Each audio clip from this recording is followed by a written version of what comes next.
Bifese on the floor numwe mu bantu rero nawe nyene muri iyi misi ariko aravugwa ko ibintu byinshi kandi bitari byiza mwumve neza bitari byiza. Bifese on the floor wewe urashinjwa Dabuje bwa azoshimire Kiriko ndamwibira kandi azofate yicara hana ashimire Kiriko kuko sene zo sajako Kiriko babari ko Dabuje yararambiye abafana hamwe twese tukumba gusohoka abantu inzoga nyinshi bakanka matitsi urabyumva performance ya Dabuje na Kiriko Kamiliyoni yashimye kuvuga kuri Kiriko ntibari bwabe hamwe ariko ntiyari bwitwe Birman Boy Birman Boy vibe yahora ahereza abanyabujumbura ntaza yihereza izindi ntara ahindure no kuvuga abantu mu masengesho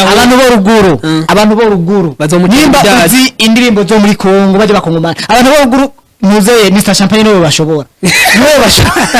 niwe bashobora abakubite nyene yana kuvuga urabashunje Bifese on the floor numwe mu bantu rero nawe nyene muri iyi misi ariko aravugwa ko ibintu byinshi kandi bitari byiza mwumve neza bitari byiza. Bifese on the floor wewe urashinjwa dufise akagwi muri Buja Flavor nga dufise akagwi gakora remix kajeje gukora remix kajeje kuraba hit kana twakaje gukora remix kugira ngo bayizimye cyane kugira ngo bayongereze umuvuduko nico ngiye kwiga koreye SK ako kagwi kajejwe kuzimya uwo muririmbyi canke kajejwe kumuduza mugabo amatwa nsumira bicuba nibiriza raka post kamwe nabonye ntuvuga umuyaga post yavuze ngo sokwe ngo niruze uyu muntu wavuga byasokwe ndamuzi akenda namukubwiye umunsi yavuze ibintu byasokwe office abana bane noko umunyoni sawa iramaceshe gati mwese kuma mukore hiti muri imwe ndabereke yuko je nahagurutse mpagurutse no umwana wese wo mu muji asubira mwija ijya couple ya dramatic n'ijya ndirimba aje niyo nahonze Bifese on the floor stage dufite ikintu kimwe kwambara ya mara yanje arambara nabi kuri stage Bifese kirazira kwambara muri city mbarende akambara n'ibintu by'amadrip majo Bifese on the floor n'umuraperi eske murabona ukuntu umuntu bitwa arigara aza yambaye costume umuntu yambara nk'umuraperi kuri stage Fabro Kiriko ntabwo akuze n'umwana Kiriko nta myaka 22 afise none wa 22 ntakuze oya none umuntu twita umwana aba afise imyaka ingana mwana 22 yoshinguru ahubwo avuga nyine Kiriko ni hotel inda yo hotel ngiriza hotel inda muga ntiyoshinguru bazomwitege ngo n'umwana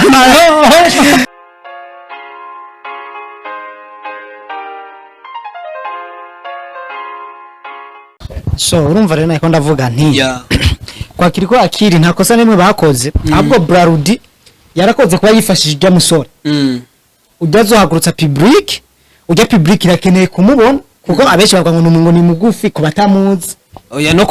kuba bazi n'amateka yiwe n'umwana yavuye kure rumva bizonafasha cyane bavuga ati kandi barakoze je ni promotion bamukoreye bagomba zunguruka intara ni no kumusupportinga kameme kuko urabona yuko situation yiwe ya family ubu ni wari se w'umuryango niwe agaburira barumunawe yego urumva ahubwo Brarudi yubaho ko yanamwimviye Brarudi yubaho ko yari yumviriye kubana bimfuvye kabisa Kiriko akiri kintu no gusaba kuja tukuze mu gisagara cha Bujumbura amasengesho turacagusengera ibintu bimere fresh sibyo duha vibe Bujumbura mu ntari mu zindi ntaro zobikore ubemetse kama uko mtoto wa Birman Boy tubandanya tumusengera kugira ibintu imiryango igume yuguruka na Brarudi kandi ibandanye musupporting ahubwo kandi uyu mwana ari ku kivi irifo yuko bamushigikira na cyane ubu no kubwira yuko Kiriko ari mwana ariko rafata uburera aho hanze Kiriko yakirashitse mu Rwanda ubu boza kumutegera asekora bona Brismel asekora bona Kivu tubibutse yuko very soon ararekura igikorwa bari kumwe na Chris Easy indirimbo yitwa Rara ndayizi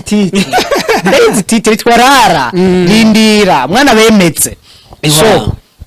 hano tuve kwa Kiriko turagenda kwa Dabuje once again Dabuje mfisi kindamuvuga Dabuje anyumvirize Dabuje iki kigano nkene kwazo niyakibona azahindurika ibintu amazimisa dukorera bijanye na performance bijanye n'umuziki wiwe bijanye niki Dabuje imbere y'abafana Dabuje n'umuririmbyi tuzi ko ari gihangange mu muziki w'Uburundi kandi ari romantic oui Dabuje n'umuririmbyi akundwa n'abakobwa ewa ico nibaze ko musanzwe mukizi fan base yiwe igwiriwemwo mu bakobwa Double J yakoze indirimbo TikTok ni Double J fan base yiwe yose ni ngidi murabizi none murabizi kuri Zani Beach mwaramubonye ngaho no kuvuga Double J n'umuririmbyi akoze indirimbo twese tuba dufise apeti yo kuyumva sivyo ariko Double J afise kosa rimwe performance icambere na mbere turashaka kuri performance Double J ntatiza akora asigaye uwo muryango wawe uwo muryango ubone wowe ntawe yo kwini ntawe yo so asigaye ari umubosi vitamine zararenze ico ni kimwe avyibushe cyane umaze kubuvyibushe no kuvuga ijya tayesi y'akazi k'umuziki batinya kiri ariko turaza amabonge nyene ari muri industry y'umuziki ubu Double wenyene bariho ni benshi Double J azoshimire kiri ndamwibira kandi azofata yicara hana ashimire kiri kuko sene zo sajako kiri kuba bari kumwe ko urumva nyene kugira we wakubite inzoga ni baby kiri karimo no kwishingana wofa kiri karimo usi acha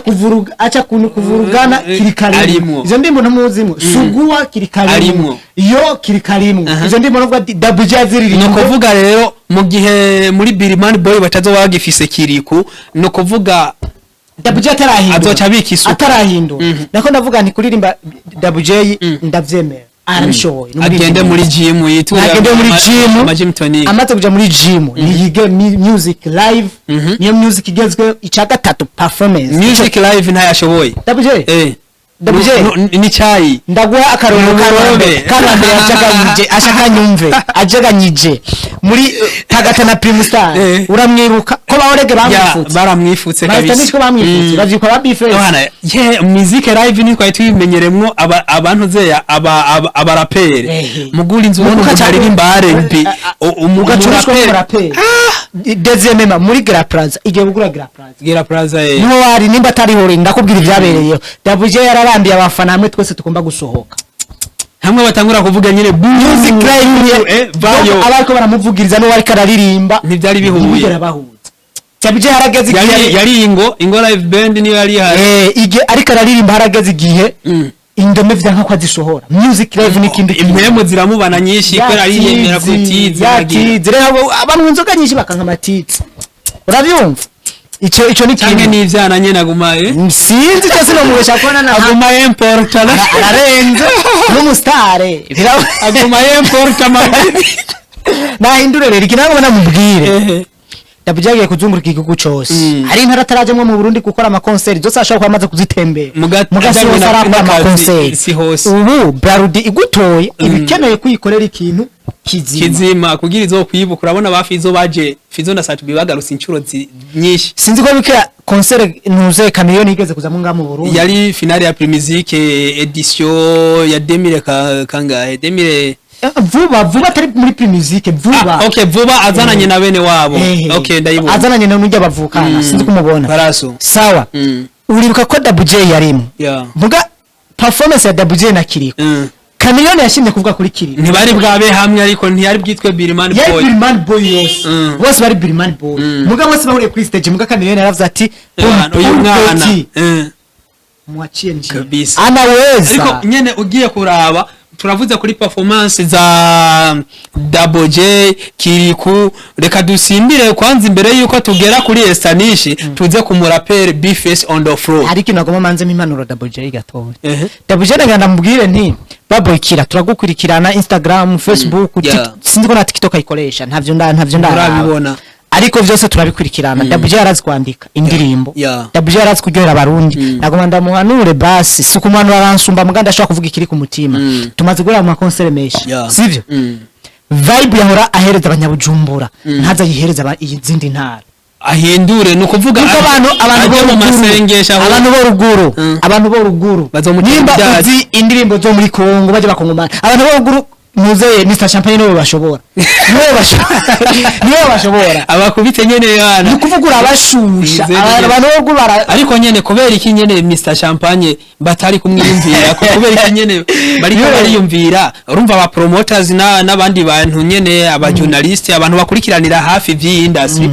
ba propose yuko D1 na Melissa naribo bari kusa nkabongerwamwo canke bagakuramwo banaka hakajamwo bajya kwera iki Mr Champagne kandi tuzi nawe nyene mu bantu batanga performance nziza arimwo nene kubera iki wewe Mr Champagne Mr Champagne uko busy ari busy na Kajara ajya numva yuko busy na Kajara no kuvuga nibwo yo bari busy na Kajara amenye yuko nubugari Brarudi kwiyumviriye ko nubugari bukwiye kabisa gusa Mr Champagne ibintu vya Kajara bigendemwe buhoro akora ibintu vyunguka namusamazi akora ibintu vyunguka namusamazi Kajara karamuhenda sha Kajara bere muri business nimba mutayibona ariko nyene biriko biramufasha kugira ngo ashobore gupromotinga umuziki wiwe sawa so reka tujye kuri Bifese on the floor numwe mu bantu rero nawe nyene muri iyi misi ariko aravugwa ko ibintu byinshi kandi bitari byiza mwumve neza bitari byiza Bifese on the floor wewe urashinjwa kuzimya talent z'abana b'igihugu bivanye no kungene sometime iyi remix ya Legend remix navuga yuko ari we yamwohegera inoji ngo bakore Legend we bro ndakubwira ikintu kimwe yamose ubwo havuye ibintu dufise akagwi muri Buja Flavor ngaha dufise akagwi gakora remix kajeje gukora remix kajeje kuraba hit kana ako bakaje gukora remix kugira ngo bayizimye cyangwa kugira ngo bayongereze umuvuduko nico ngiye kwiga koreye SK ako kagwi kajejwe kuzimya uwo muririmbyi canke kajejwe kumuduza mugabo amatwa nsumira bicunge so twagira tubwe kuri Bifese on the floor rap yuda rap konongo n'ibindi bintu byinshi nyene yiyita so Bifese on the floor jewe narakoze post niyo misi heze nabonye yavutswe ko n'abapromota benshi baragira ama screenshot kandi baransanga inbox barambwira ivyo navuze kuri Bifese on the floor uri sire uri mubi ndavuga ati jewe umviriza navuze ikiri ku mutima je naje nagerageje kuvuga kuri Bifese on the floor ko yatowe muri Primizique nanyemetse cyane yemeze kuvya abandi bamuvuzeko Bifese on the floor gushikiza isaha tuzi wa 2020 so Bifese on the floor tuzi ubu ni wakazi cyangwa wakera niwe yari sawa wakera niwe yakoma ikintu no mu Rwanda bakaca bazimya maradi turashize noneho yarakoma no mu Rwanda bagatizimya maradi barapere muragowe hari umuntu yaje mugabo ubu nakiri wa wundi nyene twari tuzi nka rap ubu ndabona yuko n'umurongo aba yaririmbye mu ndirimbo kanaka ko yaje no usubira mushire muri ya ntuze ya kategori y'abantu baboregwa hit yaraborewe hit kweli umva hit nyene yaramwononye atiyijyambira ndakwereke basi indirimbo zitanungira ndakubwireza Bifese on the floor cy'ubwiyo zashitse yes sir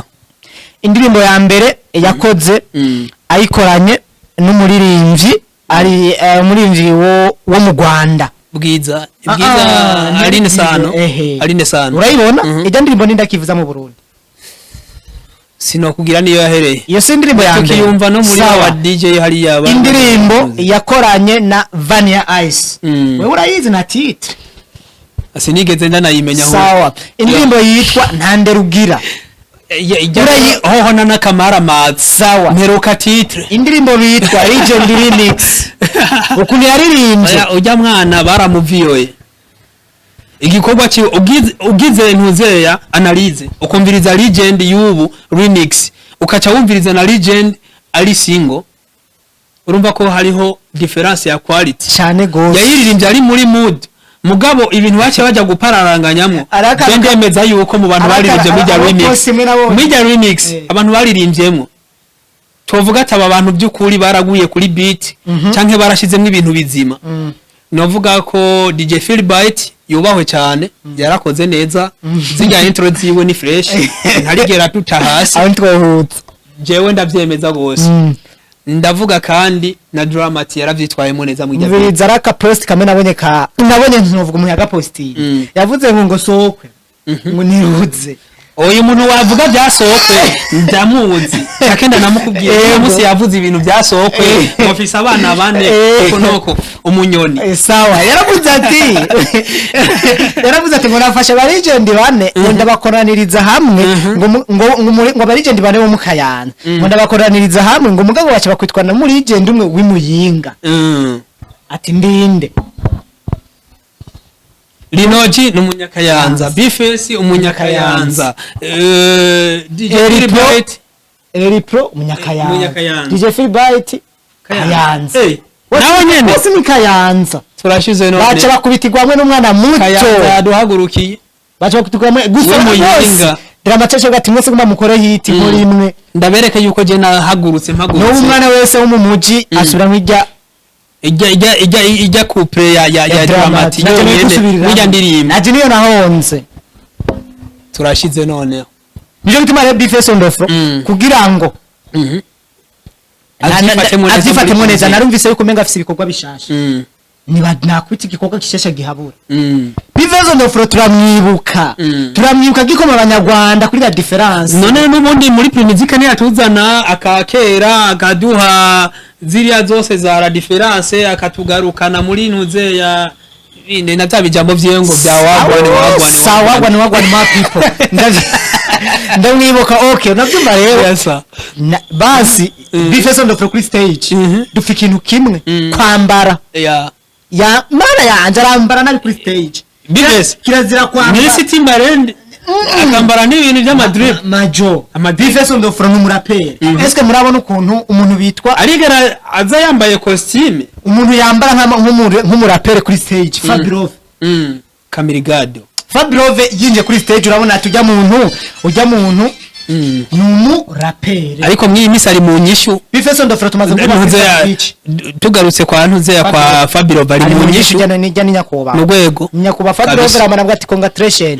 nikore namana bwa ati Bifeso tumaze gura mu mashomeshi akuri Safi Beach tumaze gura inchirizo zibiri mugukuntu aza yambaye birambabaza cyane aza yambaye nk'umuvayu nk'umurapere nk'umuririmbyi aza yambaye gute cyangwa mangaruka niye heshusho basi y'umuririmbyi uvuga ati ari kuri stage n'umuririmbyi n'umurapere yambare gute amadeshire aza yambaye amadeshire niho twabimenya yuko ndakubwire cyangwa ukungene yinjira kuri stage umuntu azi kwambara azi no kwinjira neza kuri stage ndamukubwiye umurapere kiriko aki no kuvuga ahantu hazo bakirikiri ku muri Primizike Bifeso ashake asubize ayo yariye muri Bralud kiriko bazi bamuhenda tangure ntaheretse aza tangure Bifeso aze mu nyuma Bifeso bacamutera ibidaje je ndabizi neza ni kiriko yatangura ndazi ko abafana bazovuga ati dukeneye kiriko Bifeso ari kuri stage kwambara kiriko urabona ukuntu yambara ujya mwana urumva yambarira he kwa Kmasi nambiko na Kmars nagomba kubwira nti